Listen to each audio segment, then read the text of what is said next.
First of all, she's always been talented. That did not surprise me, but I thought she did an amazing job, truly. Obviously, we all think that. She's truly an actress. She's going to hit it. I think Priscilla Presley thought she was walking into just another routine interview about her late husband's enduring legacy. She had no idea she was about to experience the most humiliating moment of her public life, courtesy of her own granddaughter. It was supposed to be a celebration. Riley Keough, Elvis's granddaughter and rising Hollywood star, was appearing alongside Priscilla on a major talk show to discuss the new Elvis biopic and the family's continued involvement in preserving the king's memory. The producers had pitched it as a heartwarming family reunion, 3 generations of Presley women coming together to honor Elvis's impact on music and culture. But Riley had other plans. The first 20 minutes went exactly as expected. Priscilla, ever the gracious widow, shared familiar anecdotes about Elvis's generosity and his love for his fans. Riley nodded politely, playing the dutiful granddaughter role she'd perfected over the years. The host was eating it up, clearly thinking this would be another softball celebrity interview filled with touching memories and promotional material. Then everything changed. The host, sensing the interview was winding down, asked what seemed like an innocent closing question. "Riley, what do you think your grandfather would say about how his legacy is being handled today?" The silence that followed lasted only 3 seconds, but it felt like an eternity. Riley's entire demeanor shifted. Her polite smile vanished, replaced by something cold and determined. She turned slightly in her chair, making direct eye contact with Priscilla for the first time during the entire interview. "I think he'd be disgusted by the way certain people have turned his memory into a personal ATM machine." The words hit the studio like a physical blow. The host's mouth actually fell open. You could hear the camera operators shifting uncomfortably behind their equipment. But it was Priscilla's reaction that told the real story. Her face went completely white, then flushed bright red. Her hands, which had been resting calmly in her lap, suddenly gripped the arms of her chair so tightly her knuckles went white. Riley wasn't finished. "My grandfather was about authenticity, about real emotion, about connecting with people who understood struggle and pain. He wasn't about manufactured experiences and overpriced tourist attractions designed to squeeze every last dollar out of his fans." The camera caught Priscilla's face in that moment, and it was devastating. This wasn't just shock or surprise. This was the look of someone who had been completely blindsided by the person she trusted most. Her mouth opened and closed several times, but no words came out. The confident, composed woman who had handled decades of media interviews was suddenly speechless. But Riley kept going, her voice getting stronger with each word. "He loved his fans because they were real people with real problems, not because they could afford $100 admission tickets to walk through his house. And he definitely wouldn't have approved of family members fighting over money while his daughter was struggling with addiction and depression." That last line was the killing blow. The mention of Lisa Marie's struggles, delivered with surgical precision on live television, broke something in Priscilla that viewers could actually see happening in real time. Her composure didn't just crack, it completely shattered. The host, clearly realizing this had gone way beyond anything they'd prepared for, tried to jump in with a commercial break. But Riley held up her hand and kept talking. "I'm not trying to hurt anyone here, but I'm tired of pretending that everything's been handled perfectly. My mother died feeling like she couldn't trust the people who were supposed to protect her father's legacy. She died feeling like his memory had been turned into something he never would have wanted." Priscilla finally found her voice, but it came out as barely a whisper. "Riley, how can you say these things? How can you do this here, now, like this?" The pain in those words was unmistakable. This wasn't just about business or money or even Elvis's legacy. This was about family, about trust, about the devastating realization that the granddaughter she'd helped raise, the girl she'd watched grow up, had been planning this public execution for who knows how long. Riley's response was even more brutal because of how calm she sounded. Because this is the only way anyone listens. Because quiet conversations and family meetings haven't worked. because someone needs to tell the truth about what's really been happening. The interview limped to an awkward conclusion after that, with the host desperately trying to restore some sense of normalcy while both women sat in stony silence. But the damage was done. In less than 5 minutes, Keough had publicly humiliated the woman who'd been like a second mother to her, destroyed the carefully maintained image of Presley family unity, and set in motion a chain of events that would change everything. What made it even worse was that Priscilla knew, in that moment, that this wasn't spontaneous. This wasn't Riley losing her temper or speaking without thinking. This was planned, calculated, and executed with devastating precision. And the worst part? Priscilla had walked right into it, completely unprepared for the betrayal that was coming from someone she loved and trusted completely. To understand why Riley unleashed that devastating attack on live television, you have to understand the war that's been raging behind closed doors in the Presley family for years. And it all comes down to one thing: money. Massive amounts of money. Vernon knew that if a mausoleum was to be built, it would have to be fairly grand considering the status of Elvis Presley, Nancy wrote. But what she didn't write about was the pressure Vernon felt from every direction. Graceland staff members were whispering that Elvis deserved better. Family members were arguing about what constituted honoring Elvis's memory. And through it all, Vernon could hear his son's voice begging him not to put him in the ground. The breaking point came during a family meeting that Nancy overheard from the kitchen. Vernon's voice was cracking as he tried to explain the financial reality to Elvis's grandmother, Minnie May, and his sister-in-law, Delta. These women had already lost Elvis. Now they were watching Vernon consider betraying his final wish because of money. "You promised him, Vernon," Minnie May said, her voice barely above a whisper. "You looked that boy in the eye and promised him." Vernon broke down crying right there at the table. This wasn't just about money. This was about a father's guilt eating him alive. He'd already failed to protect Elvis from the demons that killed him. Now he was being forced to fail him again in death. But the family arguments were just the beginning. The Graceland staff started taking sides, and the mansion became a battleground of whispered conversations and barely concealed resentment. Some employees thought Vernon was being selfish, putting money over Elvis's wishes. Others understood the impossible position he was in and watched helplessly as he slowly fell apart. Nancy Rooks found Vernon one night, sitting alone in Elvis's bedroom, holding one of his son's scarves and sobbing. "I don't know what to do, Nancy," he said. "I promised him, but if I keep that promise, we lose everything. We lose Graceland. We lose his home." Here's the crushing irony that nobody talks about. Vernon was trying to save the very place that Elvis loved most in the world. Graceland wasn't just a house, it was Elvis's sanctuary, his escape from the madness of fame. And now Vernon had to choose between honoring Elvis's burial wishes and preserving the home that defined his entire life. The family meetings became more frequent and more bitter. Delta Mae Biggs, Elvis's aunt who lived at Graceland, started accusing Vernon of caring more about money than family honor. Minnie May, Elvis's beloved grandmother, would sit quietly in her chair, tears streaming down her face as she listened to them argue over her grandson's remains. Vernon felt like he was being torn apart from the inside. Every night he'd walk down to the spot near the swimming pool where he planned to build the meditation garden, and he'd talk to Elvis like his son was still there. Nancy could hear him from her room, pleading with a ghost for forgiveness for something he hadn't even done yet. "I'm sorry, son," Vernon would whisper into the darkness. "I'm so sorry."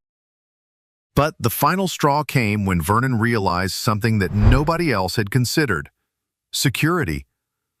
An above-ground mausoleum would be a target for every crazy person in America. Elvis's body would never be safe, never be at peace. The very thing Elvis had requested to avoid being buried underground would actually make him more vulnerable than ever. This realization hit Vernon like a physical blow. Not only was he going to have to betray Elvis's wishes for financial reasons, but keeping those wishes might actually put his son's remains in more danger. It was a lose-lose situation that no father should ever have to face. The family arguments reached a breaking point when Vernon finally announced his decision. He was going to have Elvis buried in the ground at Graceland, in a meditation garden that would become the family's final resting place. The room erupted in accusations and tears, with family members feeling like Vernon had betrayed not just Elvis, but all of them. Nancy watched Vernon age 10 years in that single conversation. The guilt was literally killing him, day by day, hour by hour. And the worst part? He knew that no matter what choice he made, someone he loved would never forgive him. But Vernon had no idea that his decision was about to be tested in the most terrifying way possible. Just when Vernon thought he'd made the hardest decision of his life, everything went straight to hell.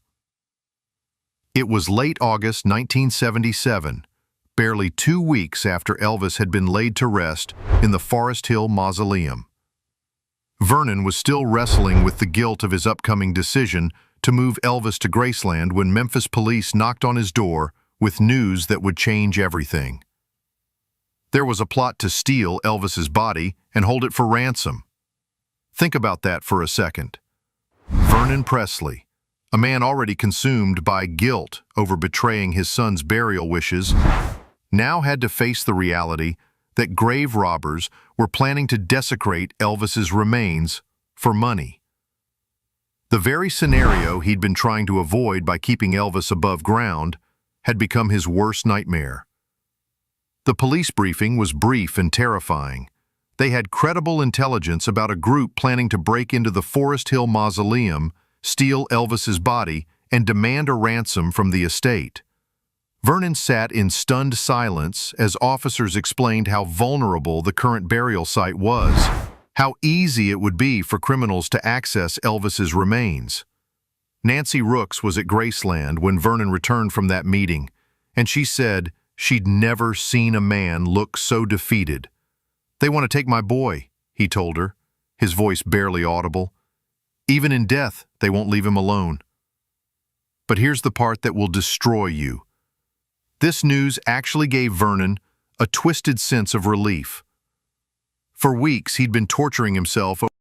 The immediate aftermath was devastating for Priscilla's carefully crafted public image. For decades, she'd been America's beloved widow, the gracious keeper of Elvis's flame. She'd built her entire identity around being the woman who preserved and protected the king's legacy. In 5 minutes, Riley had destroyed that image completely. The social media explosion was unlike anything the Presley family had ever experienced. Twitter was flooded with clips of Priscilla's shocked face, turned into memes and reaction GIFs. TikTok users were analyzing every second of the exchange, breaking down body language and facial expressions. The comments were brutal. People were calling Priscilla a gold digger, a manipulator, someone who'd been profiting off Elvis's death for over 40 years. But it wasn't just random internet users piling on. Celebrities started taking sides, and most of them weren't supporting Priscilla. Austin Butler, who just won awards for playing Elvis in the biopic, posted a cryptic message about honoring authentic legacy over manufactured memories. Lisa Marie's ex-husband, Danny Keough, Riley's father, broke his usual silence to release a statement supporting his daughter's courage in speaking truth. Even more damaging were the industry insiders who suddenly felt free to share stories they'd been keeping quiet for years. Music executives started talking about how difficult Priscilla was to work with, how she'd blocked projects that didn't benefit her financially. Tour operators whispered about her demands for higher percentages and her interference in Graceland operations. The most painful betrayal came from within her own circle. Friends and associates who'd been loyal to Priscilla for decades started distancing themselves. Her own publicist released a statement saying they were re-evaluating the relationship. Board members at Elvis Presley Enterprises began making noises about needing fresh leadership for the organization. What made it worse was that Priscilla's attempts to control the narrative completely backfired. Her first response was a carefully worded statement about being disappointed by Riley's hurtful comments and wanting to handle family matters privately. But the internet wasn't having it. People saw right through the PR speak and called her out for trying to play the victim. Then came the legal threats. Priscilla's lawyers sent cease and desist letters to media outlets, demanding they stop airing clips of the interview. They claimed Riley's statements were defamatory and threatened lawsuits against anyone who continued spreading false narratives. This only made things worse. Now she looked like someone trying to silence her own granddaughter and suppress the truth. The family fractures became public immediately. Riley's brother Benjamin, who'd always stayed out of family drama, posted a simple message on Instagram. Truth hurts, but silence kills. Lisa Marie's twin daughters, who were only teenagers, were reportedly devastated by the public family war but privately supported their half-sister Riley. Even Elvis's surviving relatives took sides. His cousin Billy Smith, who'd been close to the family for decades, gave an interview saying he'd seen this coming for years, and that Lisa Marie had confided her frustrations about her mother's controlling behavior. The financial impact was immediate and brutal. Graceland's stock price dropped, merchandise sales plummeted, several licensing deals were put on hold, while companies waited to see how the family drama would play out. The Presley brand, which had been worth hundreds of millions, was suddenly toxic. But perhaps the most devastating part of Priscilla's humiliation was how completely alone she found herself. This was a woman who'd spent decades building relationships, cultivating loyalty, positioning herself as the matriarch of America's royal family. And in one afternoon, she discovered that all of those relationships were conditional on her maintaining her perfect public image. The woman who'd controlled Elvis's legacy for over 40 years was suddenly powerless. She couldn't control the narrative, couldn't silence her critics, couldn't even count on her own family for support. Riley hadn't just embarrassed her on television, she'd stripped away every bit of power and influence Priscilla had spent a lifetime accumulating. And the worst part? Everyone could see that this was just the beginning. Riley's attack wasn't a moment of anger or a family spat that would blow over. It was a declaration of war, and Priscilla was losing badly. So where does this leave the Presley family empire? In complete chaos. And that's exactly what Riley wanted. The legal implications are staggering. Priscilla's position as a trustee is now under serious scrutiny, with board members at Elvis Presley Enterprises calling for emergency meetings. Riley's public accusations have given ammunition to anyone who wants to challenge Priscilla's control, and the lawsuits are piling up fast. But here's what insiders are really talking about. Riley isn't done. Sources close to the family say she's been building a case for months, collecting evidence of financial mismanagement and questionable business decisions. That TV interview wasn't her final move, it was her opening shot. The reconciliation everyone's hoping for? It's not happening.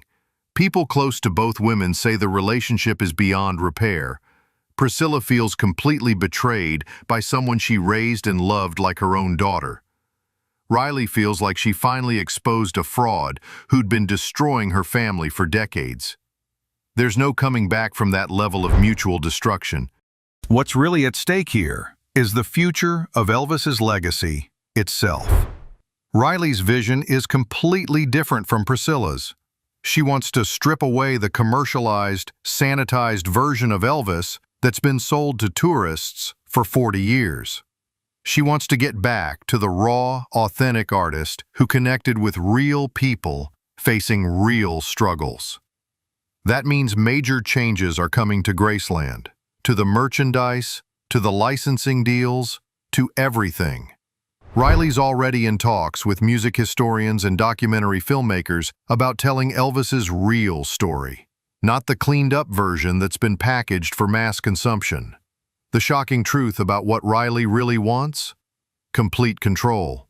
She doesn't just want Priscilla out of the trustee position, she wants her completely removed from any decision-making role in Elvis's legacy. And based on the legal momentum building behind her, she might actually get it. The Presley name will survive this scandal, but it's going to look completely different when the dust settles. We're watching the end of the Priscilla era and the beginning of something entirely new. Riley isn't just fighting for money or control, she's fighting for her grandfather's soul. And after what we witnessed on that television stage, it's clear she's willing to destroy anyone who gets in her way, even family. The question isn't whether the Presley dynasty will survive this war. The question is who's going to be left standing when it's over. Right now, smart money's on Riley. What do you think? Was Riley right to expose Priscilla publicly? Or should family drama stay behind closed doors? Do you believe Riley's fighting for Elvis's authentic legacy? Or is this just another money grab?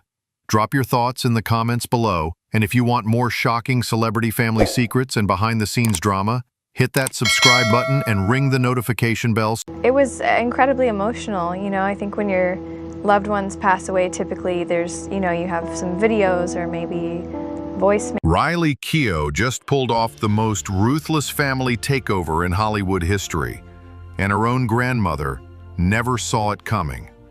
While America was mourning the tragic death of Lisa Marie Presley, Riley was quietly orchestrating a power grab that would leave Priscilla Presley completely locked out of the Elvis empire she helped build for over 5 decades.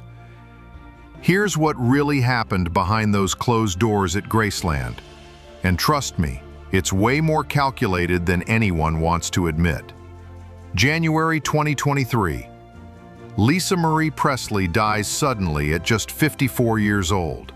The family is devastated, the world is in shock, and everyone assumes Priscilla, Elvis's widow, the woman who turned Graceland into a tourist gold mine, would naturally step in to protect the family legacy. But Riley had other plans. See, while everyone else was grieving, Riley was already moving. She didn't wait for the funeral flowers to wilt. She didn't give her grandmother time to process the loss of her only daughter. No, Riley went straight to the lawyers with documents that would make her the sole trustee of everything Lisa Marie left behind. And when I say everything, I mean the entire Presley empire. Graceland, the business ventures, the licensing deals, the whole multi-million-dollar operation that keeps Elvis's memory alive. But here's where it gets really wild. Riley wasn't just claiming inheritance rights. She was essentially staging a corporate coup using her dead mother's signature on documents that Priscilla claims were forged. Yeah, you heard that right. Priscilla Presley, the woman who knew Lisa Marie better than anyone, looked at those papers and said, "That's not my daughter's signature." Think about that for a second. We're talking about a grandmother who just lost her daughter, watching her granddaughter wave around supposedly authentic documents that would strip away everything Priscilla had worked to preserve. The woman who opened Graceland to the public, who spent decades protecting Elvis's image, who literally built the foundation of their family's wealth, suddenly she's being told she has no say in any of it. And Riley? She's playing this like a chess master. While Priscilla is questioning the authenticity of the documents, Riley's already talking to the courts about how Lisa Marie clearly wanted her to take over. She's painting herself as the responsible choice, the level-headed one who can handle the business side of their complicated family empire. But let's be real about what was actually happening here. This wasn't some grieving granddaughter reluctantly accepting responsibility. This was a calculated move to consolidate power while the family was at their most vulnerable. Riley knew exactly what she was doing when she filed those papers. She knew Priscilla would be too devastated to fight back immediately. She counted on that window of grief to establish her legal position. The timing tells you everything you need to know. Lisa Marie dies in January. By the time the family even begins to process what's happened, Riley's already got lawyers filing motions to establish her as the sole decision-maker for an empire worth over $100 million. That's not accident. That's strategy. And here's the part that probably hurt Priscilla the most.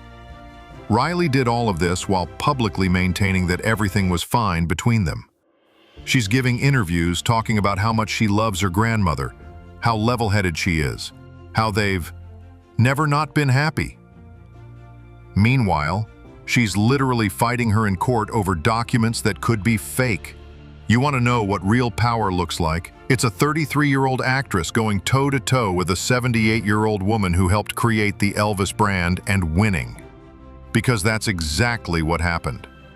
Riley didn't just challenge Priscilla, she steamrolled her. The court sided with Riley.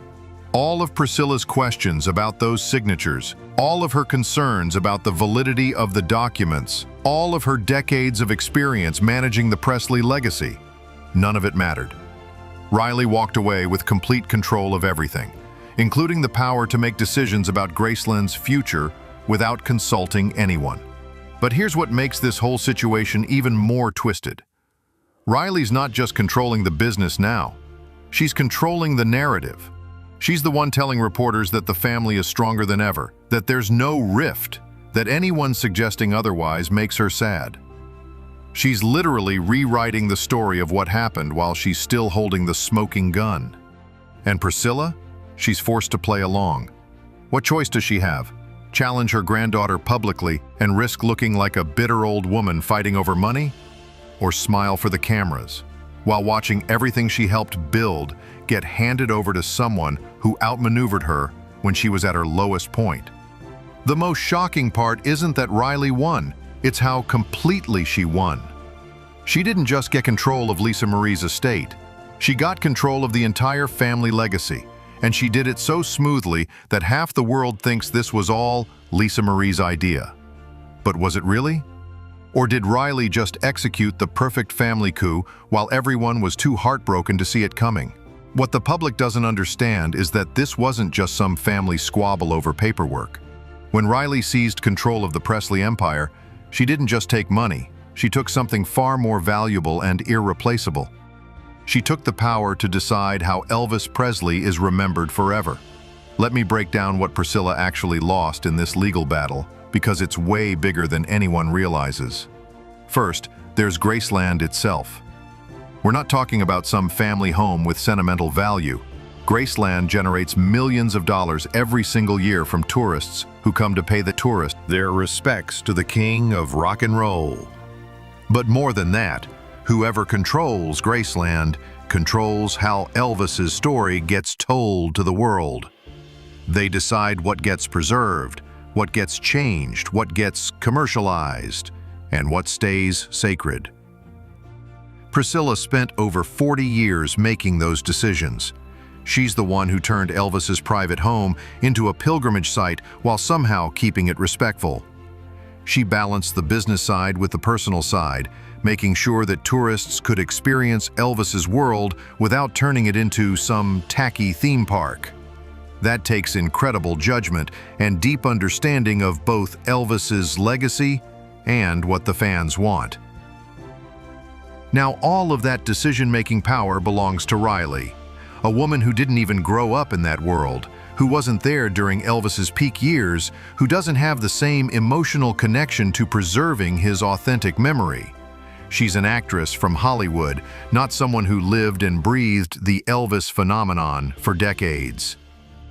But it gets worse. Riley doesn't just control the physical property. She controls the entire business empire that Lisa Marie left behind. We're talking about licensing deals worth tens of millions of dollars. Every Elvis product, every documentary, every biopic, every commercial use of his name and image, Riley now has the final say on all of it. Think about what that means for Priscilla. She went from being the primary guardian of Elvis's legacy to having zero input on how her late husband's memory gets used to make money. If Riley wants to license Elvis's image for some questionable commercial deal, Priscilla can't stop her. If Riley decides to change how Graceland operates or what parts of it stay open to the public, Priscilla has no voice in that decision. And here's the part that probably keeps Priscilla up at night. Riley has no obligation to consult her on any of this. The legal documents don't require family input or approval. Riley can make unilateral decisions about an empire that Priscilla helped build from the ground up, and there's absolutely nothing Priscilla can do about it. But the most brutal part of this whole situation, Riley positioned herself as the responsible choice, the one who could handle the complicated business side of their family legacy. She convinced the courts that Priscilla, despite having successfully managed these affairs for decades, somehow wasn't capable of continuing to do so. That's not just taking someone's power away, that's publicly declaring them incompetent to handle what they've been successfully managing their entire adult life.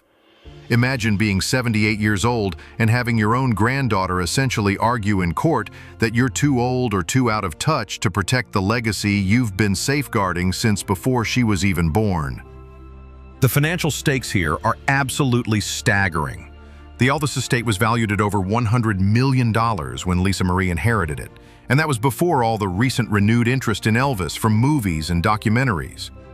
Riley didn't just inherit a business. She inherited what's essentially a money printing machine that will keep generating wealth for generations. And Priscilla? She went from being a decision maker in that empire to being completely on the outside. She can watch Riley make choices about Elvis's legacy, but she can't influence those choices anymore. She can see licensing deals she disagrees with, but she can't stop them. She can witness changes to Graceland that she thinks are wrong, but her opinion doesn't matter legally. The psychological warfare aspect of this is incredible. Riley managed to take everything while maintaining this public narrative that she's just a loving granddaughter doing what's best for the family. She's given interviews talking about how much she respects Priscilla, how she values her input, how they're closer than ever. But actions speak louder than words, and Riley's actions were crystal clear. She fought her grandmother in court to establish that she, and she alone, had the right to control everything. That's not collaboration, that's domination. The most twisted part? Riley now has the power to decide whether Priscilla's voice even gets heard in the future. If Priscilla wants to share her memories of Elvis, if she wants to set the record straight about their relationship, if she wants to influence how his story gets told, she has to hope Riley approves. That's not just winning a legal battle, that's completely rewriting the power structure of one of America's most famous families and doing it so smoothly that most people think it was all perfectly reasonable. But here's where Riley's power grab gets absolutely twisted, and honestly, this is the part that probably broke Priscilla's heart more than losing the money or the business control.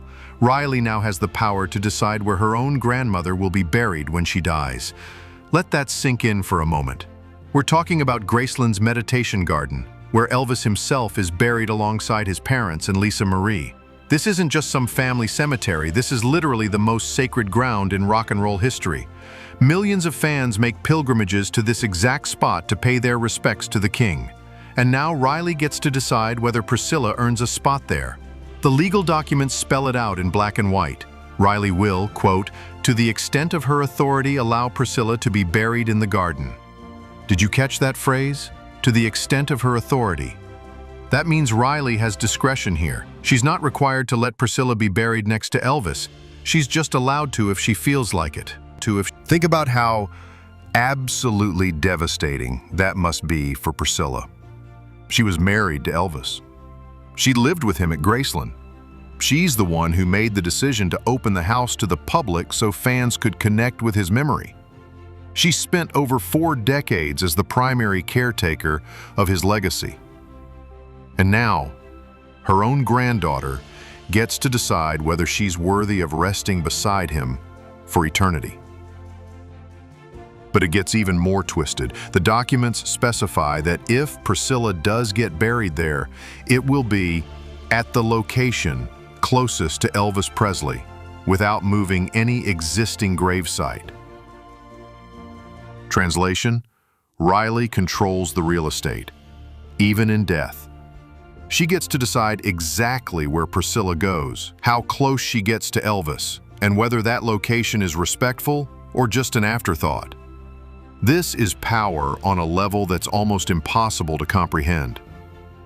Riley didn't just take control of Priscilla's present, she took control of her eternal rest. She can literally hold Priscilla's final resting place hostage if she ever disagrees with decisions her grandmother makes. And here's what makes this situation even more sick. Riley's acting like she's being generous about it. In interviews, she's saying things like, "I don't know why she wouldn't be buried at Graceland if she wants to be, of course." She's framing it like it's no big deal, like it's obvious that Priscilla would be welcome there. But the legal reality tells a completely different story. Riley made sure those documents gave her complete control over burial decisions. She could have written them to guarantee Priscilla a spot. She could have made it automatic, non-negotiable, set in stone. But she didn't. She kept that power for herself. What kind of person does that? What kind of granddaughter looks at her grandmother and thinks, "You know what? I want to make sure I have leverage over where you spend eternity." Because that's exactly what this is. Ultimate leverage. Imagine being Priscilla right now. Every family disagreement, every business decision, every time she might want to speak up about how Riley's handling the Elvis legacy, there's this unspoken threat hanging over her head. Cross Riley too much, and maybe that burial spot doesn't look so guaranteed anymore. The psychological manipulation here is incredible. Riley gets to play the loving, generous granddaughter in public, while holding the most intimate form of control possible over Priscilla's future. She can talk about family unity and love while literally controlling whether Priscilla gets to rest next to the love of her life. And think about this from Elvis's perspective, if he could see what's happening. His widow, the woman who bore his only child, the woman who preserved his home and his memory for decades. She now has to depend on the goodwill of someone who wasn't even born when Elvis died to secure her place beside him. This isn't just about burial plots.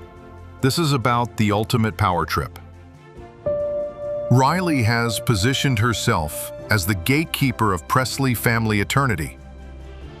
She gets to decide who belongs in that sacred space and who doesn't. She gets to determine the final chapter of how this family story ends. Literally. The most disturbing part, Riley talks about this like it's normal. Like, of course she should have this power. Like it makes perfect sense that she gets to control her grandmother's final resting place. She's normalized something that's actually completely twisted. Because here's the truth. No granddaughter should have that kind of power over their grandmother. No family member should be able to hold someone's burial location as a bargaining chip. And no 33-year-old should get to decide whether a 78-year-old woman who dedicated her life to preserving a legacy gets to rest beside the man she loved. But that's exactly what happened. Riley didn't just win a legal battle. She won the power to control her family story forever, right down to where their bodies rest when it's all over. So after everything we've just uncovered, the calculated takeover, the business empire seizure, the burial plot power play, Riley and Priscilla want us to believe they're one big happy family. They're putting out statements about how stronger than ever they are, how there's no rift, how anyone suggesting otherwise is just spreading lies. But come on, do they really think we're that stupid? Riley's out here giving interviews, saying things like, "Anything that would suggest otherwise in the press makes me sad, because at the end of the day, all she wants is to love and protect Graceland and the Presley family." Meanwhile, she just finished legally bulldozing her grandmother in court to make sure Priscilla has zero say in protecting that exact legacy. And Priscilla? She's forced to play along with this charade. What choice does she have? She can either smile for the cameras and pretend everything's fine, or she can publicly admit that her own granddaughter outmaneuvered her during her most vulnerable moment. Neither option looks good for a 78-year-old woman who's trying to preserve some dignity. But here's what their PR spin can't hide. The power dynamics in this family have permanently shifted, and there's no going back. Riley isn't consulting Priscilla out of respect or family tradition. She's not sharing decision-making authority because she values her grandmother's experience.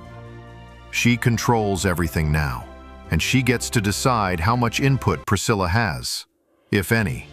That's not a partnership. That's not family harmony. That's one person holding all the cards while the other person has to smile and pretend they're okay with it. The most telling part of all this? Riley's the one controlling the narrative about their relationship now, too. She's the one giving interviews, making statements, deciding what story gets told about how they're getting along. Even their public relationship is something Riley manages. So is this the ultimate act of family protection? Or the most calculated betrayal in celebrity history? Did Riley save the Presley legacy from chaos and mismanagement? Or did she stage a ruthless coup while her family was grieving? Here's what I think. Riley saw an opportunity to consolidate power when everyone else was too devastated to think strategically, and she took it. She wrapped it in language about family responsibility and protecting the legacy, but at the end of the day, she made sure she's the one calling all the shots. And now she gets to control how that story gets told too. What do you think? Was Riley protecting the Presley legacy or pulling off the ultimate family betrayal? Drop your thoughts in the comments below, and if you want more shocking celebrity family drama breakdowns like this, hit that subscribe button and ring the notification bell so you never miss the real stories behind the headlines. The Grand Ole Opry stars. So he booked Elvis with acts, August 1977. Elvis Presley was barely cold in his grave when Vernon Presley discovered something that would shatter his world forever. His daughter-in-law Priscilla had already started making phone calls, not to comfort grieving family members, not to plan a proper memorial. She was calling lawyers, accountants, and business managers. Vernon couldn't believe what he was hearing through those Graceland walls. Priscilla was talking about turning their sacred family home into a tourist attraction. She wanted to open Elvis's private sanctuary to strangers who would pay money to walk through his son's bedroom, his personal spaces, his most intimate memories. This wasn't grief. This was business. When Vernon confronted Priscilla directly, her response sent him into a rage that friends say they'd never witnessed before. She looked him straight in the eye and told him that Elvis would have wanted Graceland to be shared with his fans. That it was what he would have chosen. Vernon knew better. He'd lived with Elvis. He'd watched his son retreat to Graceland when the world became too much. This was Elvis's escape, his haven, the one place where he could just be a man instead of a legend. And now, Priscilla wanted to sell tickets to that privacy. But here's what really broke Vernon's heart. He realized this wasn't a sudden decision made in grief.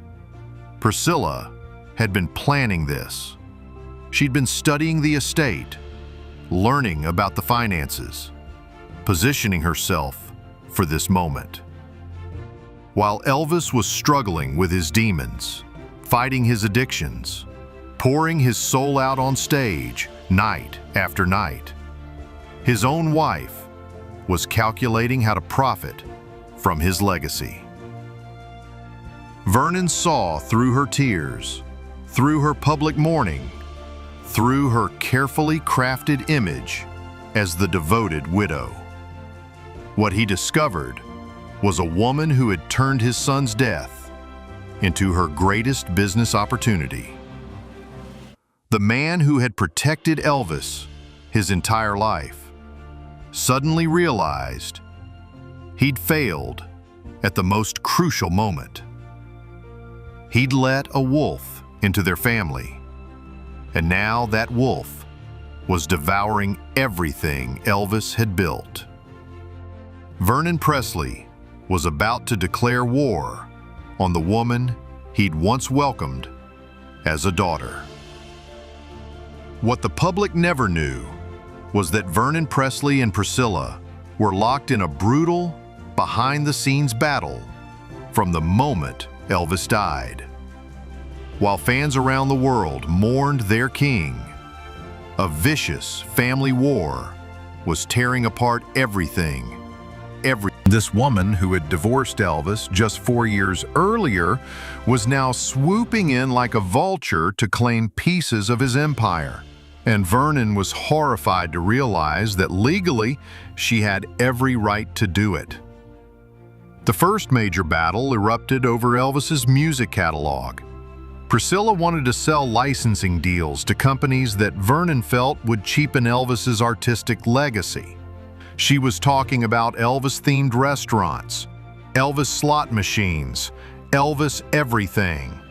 Vernon had watched his son pour his heart and soul into his music, and now his ex-wife wanted to turn those sacred songs into commercial jingles. When Vernon tried to block these deals, Priscilla played her ace card, Little Lisa Marie. She reminded Vernon that as Lisa Marie's mother, she was making decisions in her daughter's best financial interest. How could Vernon argue with a mother protecting her child's inheritance? But Vernon saw right through this manipulation. He knew Priscilla was using Lisa Marie as a shield for her own ambitions. The little girl was just 9 years old, completely unaware that her mother was reshaping her father's legacy into a business empire. The phone calls between Vernon and Priscilla became legendary among those who witnessed them. Vernon, usually a quiet, respectful man, would explode into screaming matches that could be heard throughout Graceland. He accused Priscilla of never truly loving Elvis, of seeing him only as a meal ticket from the very beginning. And Priscilla, she fired back with ammunition that cut Vernon to his core. She reminded him that he'd failed to protect Elvis from his drug addiction. She suggested that maybe if Vernon had been a better father, Elvis would still be alive. She knew exactly how to twist the knife in Vernon's deepest wound, his guilt over not saving his son. But the most devastating discovery came when Vernon found out that Priscilla had been secretly recording conversations with Elvis during their final years together. She had hours of tapes where Elvis, often under the influence of prescription drugs, made statements about his estate, his wishes, his fears. Priscilla was prepared to use her ex-husband's most vulnerable moments as legal ammunition in court.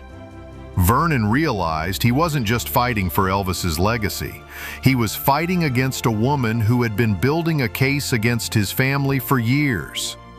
Every intimate conversation, every private moment, every weakness Elvis had ever shown her, she'd been cataloging it all as potential leverage. The breaking point came during a heated family meeting in Graceland's living room. Vernon accused Priscilla of never loving Elvis, of marrying him only for his fame and fortune. Priscilla's response was calculated and cruel. She looked Vernon in the eye and said that at least she'd tried to help Elvis when he was alive. In that moment, Vernon saw the real Priscilla, not the grieving ex-wife, not the concerned mother, but a cold, calculating woman who would use Elvis's death, his daughter's inheritance, and his family's grief as weapons in her quest for control. Vernon Presley had spent his life protecting Elvis from the world. Now he realized his greatest failure. He'd never protected Elvis from the woman who slept beside him. In his final interviews before his own death, Vernon Presley revealed accusations against Priscilla that were so shocking, so damaging, that most of them never made it to print. But those who heard Vernon's confessions knew they were listening to a broken father's last attempt to expose what he believed was the real truth about his son's destruction. Vernon claimed that Priscilla's affair with Mike Stone wasn't just infidelity, it was psychological warfare designed to break Elvis's spirit. According to Vernon, Priscilla deliberately flaunted the relationship, making sure Elvis knew about her betrayal in the most humiliating ways possible. She would come home late, refuse to answer questions about where she'd been, and according to Vernon, she even brought Mike Stone around Elvis's own circle of friends. But here's where Vernon's accusations became truly explosive. He claimed that Priscilla told Elvis she was leaving him, not because their marriage was broken, but because she'd found a real man who could satisfy her in ways Elvis never could.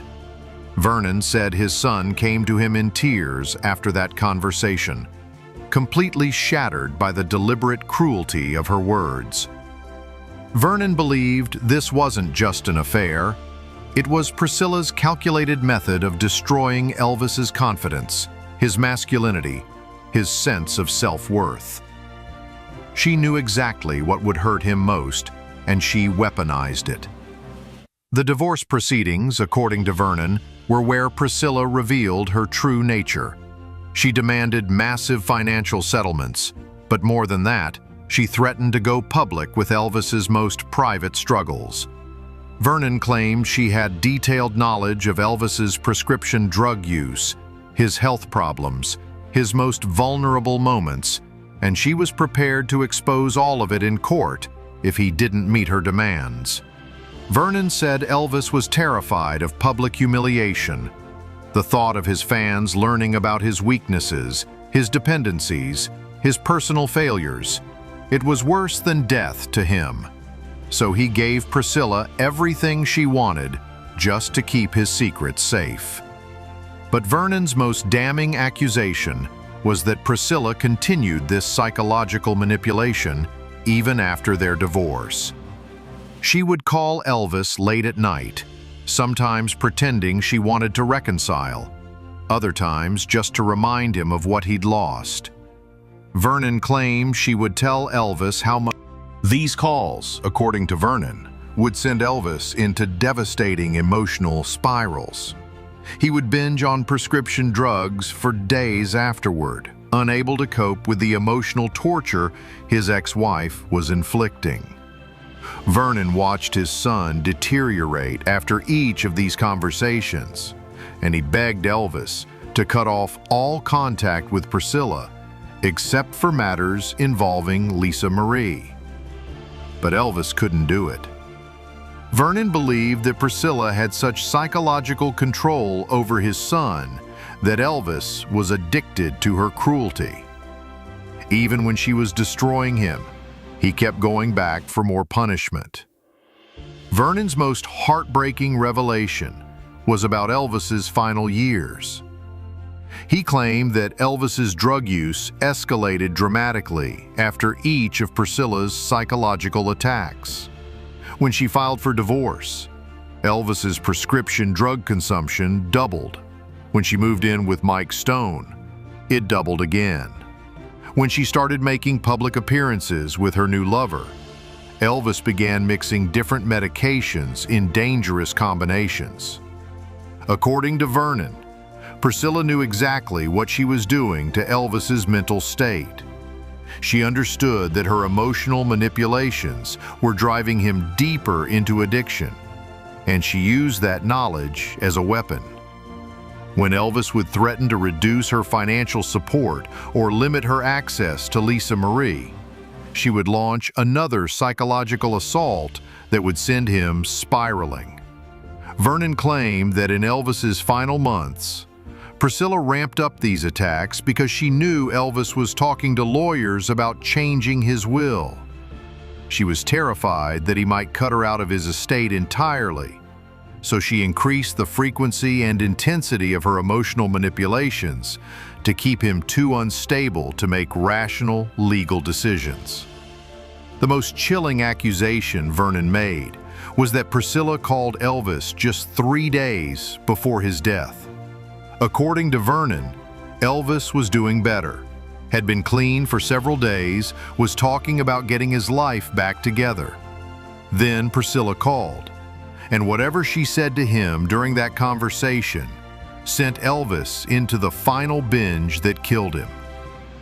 Vernon never revealed what Priscilla said during that last phone call, but he was convinced that she knew exactly what effect her words would have on his son's fragile mental state.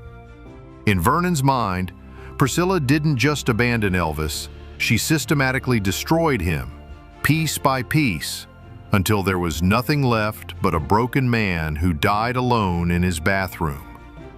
These weren't just accusations born from grief. Vernon had witnessed years of this psychological torture, had seen how Priscilla's calculated cruelty was slowly killing his son, and he spent his final years consumed with rage that he hadn't been able to stop it. Vernon Presley's final battle with Priscilla became an all-out war for Elvis's soul, and Vernon's soul plans she'd been developing for years. The first major victory Priscilla claimed was Graceland itself. Vernon wanted to keep it as a private family home, a sacred space where Elvis's memory could be preserved with dignity. But Priscilla had done her homework. She knew the estate was hemorrhaging money, that the upkeep costs were astronomical, and that Vernon couldn't afford to maintain it without generating income. When Priscilla proposed opening Graceland to public tours, Vernon exploded. He accused her of wanting to turn his son's home into a carnival, a freak show where strangers would gawk at Elvis's personal belongings. But Priscilla had an answer for everything. She framed it as preserving Elvis's legacy, sharing his memory with the fans who loved him, ensuring that Lisa Marie would inherit something valuable rather than just debt. Vernon saw through every word. This wasn't about preservation, it was about profit. Priscilla was calculating how much money she could extract from Elvis's death, and she'd realized that his tragedy was worth more than his triumph ever was. The legal battles were brutal and expensive. Vernon hired lawyers to fight Priscilla's commercialization plans, but she had better attorneys, more money, and most importantly, she had Lisa Marie. Every time Vernon tried to block one of her schemes, Priscilla would invoke her daughter's best interests. She was making these decisions as Lisa Marie's guardian, protecting her child's financial future. Vernon knew it was manipulation, but the courts didn't care about his suspicions. They cared about legal documents, financial projections, and what appeared to be in the best interests of a minor child. Priscilla was brilliant at making her greed look like maternal responsibility. The breaking point came when Priscilla announced plans to license Elvis's name and image for commercial products. She wanted Elvis on lunchboxes, t-shirts, coffee mugs, anything that could generate revenue. Vernon was horrified. His son had been an artist, a revolutionary who changed music forever, and now his ex-wife wanted to turn him into a brand mascot. When Vernon tried to fight this in court, Priscilla's lawyers destroyed him. They painted him as a grieving old man who couldn't accept that times had changed, who was standing in the way of his granddaughter's financial security. They argued that Vernon's sentimental attachment to Elvis's memory was actually harmful to Lisa Marie's future. But Vernon's most devastating loss came when he realized that Priscilla was rewriting Elvis's story. In interviews, she began portraying herself as the long-suffering wife who had tried to save Elvis from his demons. She painted a picture of a woman who had loved unconditionally, but had been forced to leave for her own survival and her daughter's safety. Vernon watched in horror as the public bought this narrative completely. Priscilla became the tragic widow, the woman who had loved Elvis but couldn't save him. Meanwhile, Vernon's attempts to tell the truth about her manipulation and psychological warfare were dismissed as the bitter ramblings of a grieving father who needed someone to blame. The media loved Priscilla's version of events because it was cleaner, more palatable. A story about a flawed but loving woman who had tried to help her troubled husband was much easier to digest than Vernon's accusations of calculated psychological torture and financial exploitation. In his final interviews, Vernon's fury at Priscilla reached a boiling point. He warned that she was turning Elvis into a commodity, that future generations would know Elvis only as a commercial brand rather than as the revolutionary artist he had been. He predicted that Graceland would become a tourist trap, that Elvis's music would be cheapened by endless licensing deals, and that his son's real story would be buried under layers of profitable mythology. Vernon's most prophetic warning was about what would happen to Elvis's artistic legacy.